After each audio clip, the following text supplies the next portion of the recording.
आइए हम 49 गुणा x का वर्ग घटा 49 गुणा y का वर्ग का गुणनखंडन करें।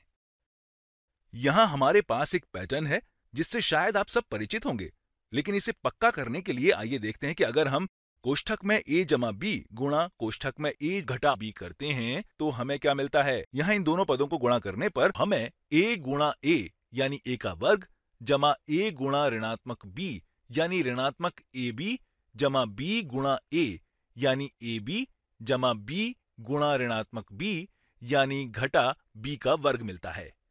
इसके बाद अब हमारे पास है ऋणात्मक ab और धनात्मक ab। ये दोनों आपस में रद्द यानी कैंसिल हो जाएंगे। अब हमारे पास a वर्ग घटा b का वर्ग बचा है।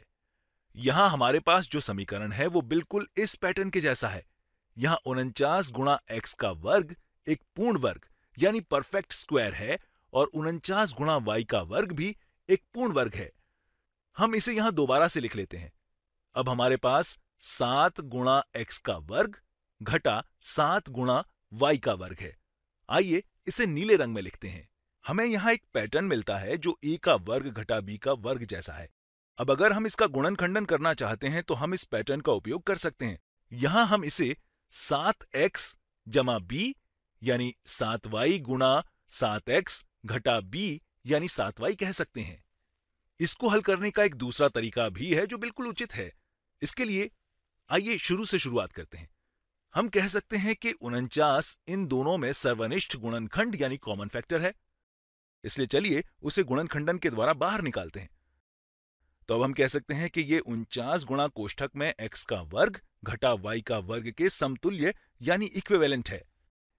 तो हम कह सकते हैं कि ये हमारे पैटर्न a का वर्ग घटा b का वर्ग में बिल्कुल फिट बैठता है। इसलिए ये x जमा y गुणा x घटा y होगा। इसलिए ये पूरी चीज 49 गुणा x जमा y गुणा x घटा y होगा। तो हम कह सकते हैं कि यहां ये इसके बराबर है। हमें यहां इन दोनों में से 7 को गुणनखंडन के द्वारा बाहर निकालना है। तो यहां इस पद से 7 को बाहर निकालते हैं और इस पद से भी 7 बाहर निकालते हैं, और जब हम इनको गुणा करते हैं तो हमें 49 मिलता है। इसलिए इस व्यंजक को दोनों तरीके से गुणनखंडन कर सकते हैं।